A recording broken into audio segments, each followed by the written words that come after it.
हमारे साथ हैं अवध ओझा सर, जो अपनी अनूठी शिक्षण शैली, साथ ही इतिहास के ज्ञान और जीवन दर्शन के लिए युवाओं में काफ़ी ज़्यादा लोकप्रिय हैं। तो आज सर से जानते हैं सक्सेस का मंत्र क्या है और जो यूपीएससी वगैरह की तैयारी कर रहे हैं उन बच्चों को क्या करना चाहिए।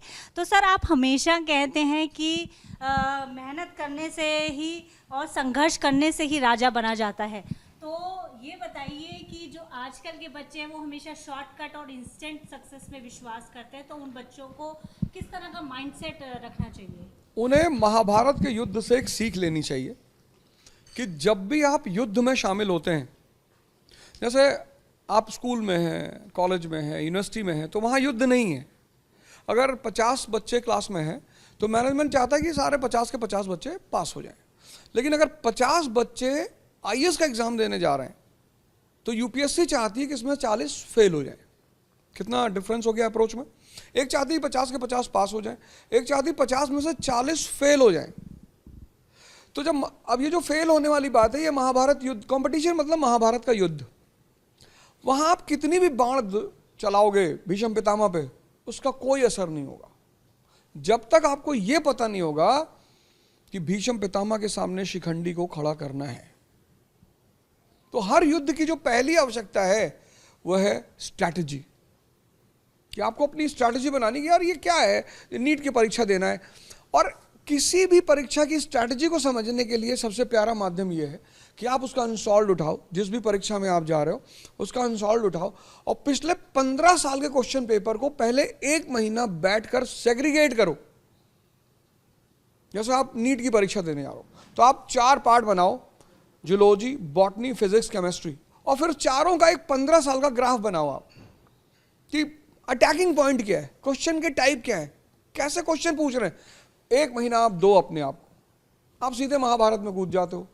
वो भीष्म पितामह अपना रथ चढ़ा देता है आपके ऊपर, आप खत्म हो जाते हो, डिप्रेशन के शिकार हो जाते हो, स्ट्रेस के शिकार हो जाते हो, एंग्जाइटी के शिकार हो जाते हो। पहली चीज़ ये।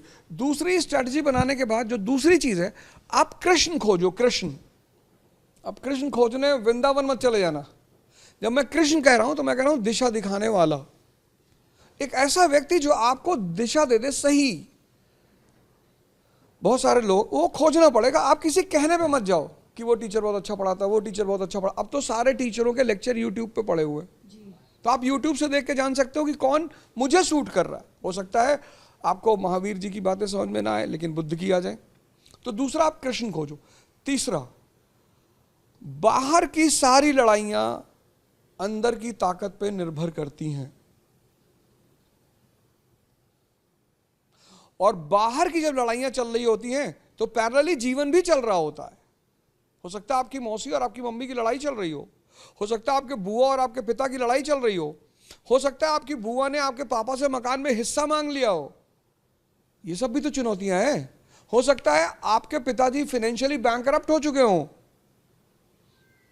तो बाहर की जितनी भी लड़ाइयां होती हैं वो अंदर के ताकत पर निर्भर करती हैं। इसलिए आपको ध्यान और योग से भी जोड़ना चाहिए। जी सर, मैं बात करना चाहूँगी, आज इंटरनेट में जैसे आपने बात की कि कंटेंट की कोई कमी नहीं है, बट कंटेंट बहुत ज़्यादा ओवरलोडेड भी हो गया। तो ऐसे में स्टूडेंट कैसे तय करे कि क्या पढ़ना और क्या छोड़ना है, कहाँ वो भटक सकता है? नहीं, सबसे बड़ी बात जो मैंने अभी आपसे कही कि कंटेंट बहुत है, कोई बात नहीं।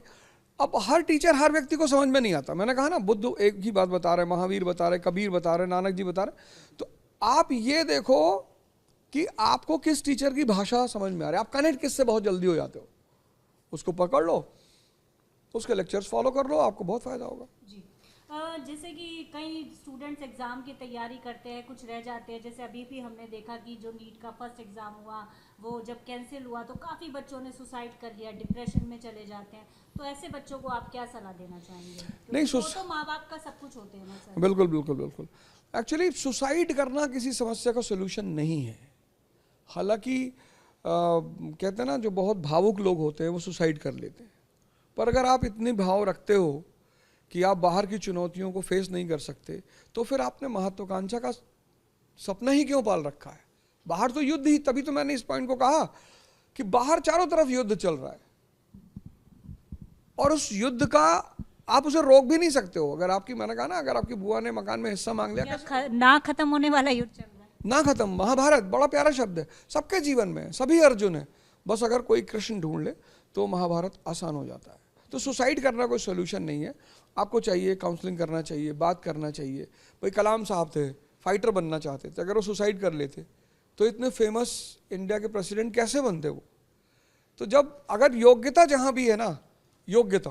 पर सर एक सोसाइटी का प्रेशर बहुत ज़्यादा हो जाता है छात्रों पे। वो बच्चे 17-18 साल के होते हैं, उसमें पेरेंट्स का भी प्रेशर होता है, हम तुम पे इतना पैसा लगा रहे हो, ऊपर से टीचर्स का भी प्रेशर होता है, सोसाइटी का अलग होता है, अरे तुम अपने बच्चों को कितना पढ़ा रहे हो, ये नंबर नहीं आ रहे, तो उससे कैसे निपटा जाए? हाँ, सोसाइटी एक बहुत प्यारी चीज़ है। अगर सोसाइटी नहीं होती तो इस दुनिया में किसी के पास महत्वाकांक्षा ही नहीं होती। सोसाइटी करती क्या है, जब आप कमज़ोर हो आपको ताने मारती है, और जब ताकतवर हो जाते हो आपसे रिश्ता बना लेती है। इसीलिए मैं बार बार व्यक्तित्व के विकास की बात करता हूं कि अगर ये बातें आपको समझ में आती हैं, आप कुछ नहीं हो, और आप शादी में फंक्शन में गए, हो सकता कोई आपसे खाना ना पूछ रहा हो, पानी ना पूछ रहा हो, पता लगा फिर आप IAS बन गए, DM हो गए, और आपकी एक अनजानी बुआ मद्रास से आ गई।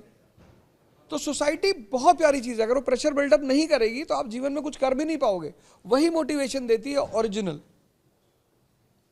इतिहास की तारीखें याद कराने की बजाय आप इतिहास से सीख लेने की बात करते हैं हमेशा। तो इतिहास का ऐसा कौन सा कैरेक्टर है जिसको मतलब युवाओं को समझना चाहिए, युवाओं को पढ़ना चाहिए? चंद्रगुप्त मौर्य, पता ही नहीं कौन सी ओरिजिन है, और भारत का इतना सफल शासक। शेरशाह सूरी, एक जमींदार का बेटा और भारत का शासक। लाल बहादुर शास्त्री। इसीलिए मैं बार बार युवाओं से कहता हूं कि आप कम से कम एक चीज पे ध्यान दें, ऑटोबायोग्राफीज पे। ऑटोबायोग्राफीज आप पढ़ोगे तो आपको एक बात स्पष्ट हो जाएगी कि ऐसा कोई महान व्यक्ति है ही नहीं जिसके जीवन में संघर्ष ना हो, और वो उस संघर्ष से कैसे निपटा, ये सूत्र भी आपको मिलेंगे। आपको लगता है कि आज के युवा भटके हुए हैं, 8-10 घंटे रील्स पे बिता देते हैं, आपको लगता है? हाँ, थोड़ा सा डिस्ट्रैक्शन तो है, लेकिन उसके लिए युवा जिम्मेदार नहीं है, उसके लिए हमारी शिक्षा व्यवस्था जिम्मेदार है, क्योंकि हमारी शिक्षा व्यवस्था पढ़ाई को आनंद नहीं बना पाई है। जहाँ पे अगर पढ़ाई, जापान में तो ऐसा नहीं है, वहाँ लड़के पढ़ रहे हैं। तो जहाँ भी शिक्षा फेल करेगी सही दिशा देने में, वहाँ भटकाव सुनिश्चित है। जो अभी करंट सिचुएशन है देश की, युवा सड़कों पर उतरे हुए हैं, इस पर आपका क्या स्टैंड है? एज अ टीचर आप युवाओं को क्लासरूम में देखना चाहते हैं या सड़कों पे देखना चाहते हैं? नहीं, सड़कों पे तो बिल्कुल नहीं देखना चाहते, और मैं चाहता हूं कि एक बड़ी प्यारी प्रक्रिया है इस देश में, इलेक्शन। ये जितने लोग आपके साथ बुरा व्यवहार कर रहे हैं, ये कल आपसे वोट मांगने भी आएंगे। आप उस दिन का इंतज़ार करो, मोबिलाइज करो, जनता को जागरूक करो, और एक सही व्यक्ति को चुनने का आह्वान करो, तो ही चीज़ें सुधरेंगी। तो आपको लग रहा है सरकार सही बिहेव कर रही है स्टूडेंट्स को? वो आतंकवादी नहीं है, वो बिल्कुल भी कल्प्रिट नहीं है, वो सिर्फ एक चीज़ मांग रहे हैं, एक न्याय मांग रहे हैं। तो आपको लगता है कि सरकार को कोई पहल करनी चाहिए अब तुरंत?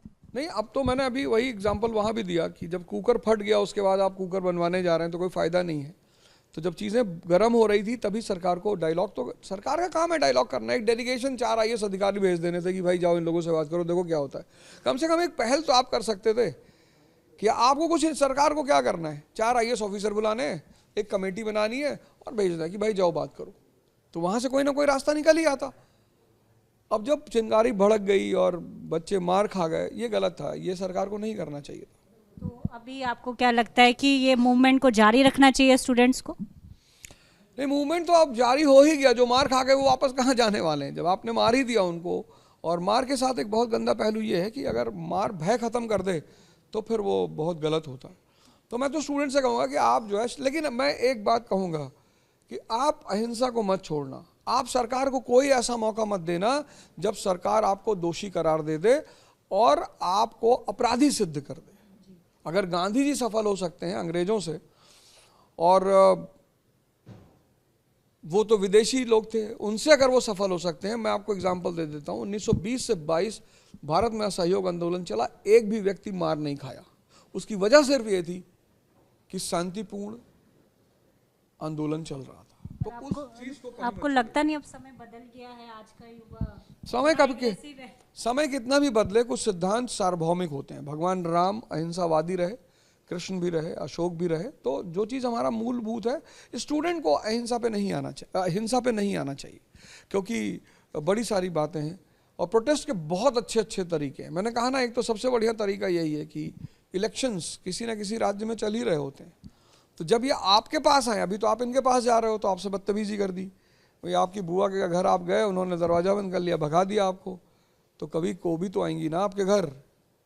तो ये लोग भी, ये सारे नेता आपसे मिलने आएंगे, टेंशन क्यों लेना है। जो बच्चे अभी फिलहाल एग्जाम्स की तैयारी कर रहे हैं, अभी नीट का हाल ही में रिजल्ट आया है, तो इस पर आप बच्चों को क्या एक मूल मंत्र क्या देना चाहेंगे एक शिक्षक के तौर पर? जो जीत गए हैं उन्हें अपनी जीत का आनंद मनाना चाहिए, लेकिन वापस फिर एक सामान्य जैसे जी रहे थे वैसे करना चाहिए। जो हार गए हैं तो जीत और हार तो खेल के नियम है, रोना भी चाहिए, ऐसा नहीं कि नहीं रोना चाहिए, थोड़ा सा अपनी भड़ास भी निकालनी चाहिए, रोना भी चाहिए, और फिर दोबारा उसी शक्ति से अपनी तैयारी में लग जाना चाहिए।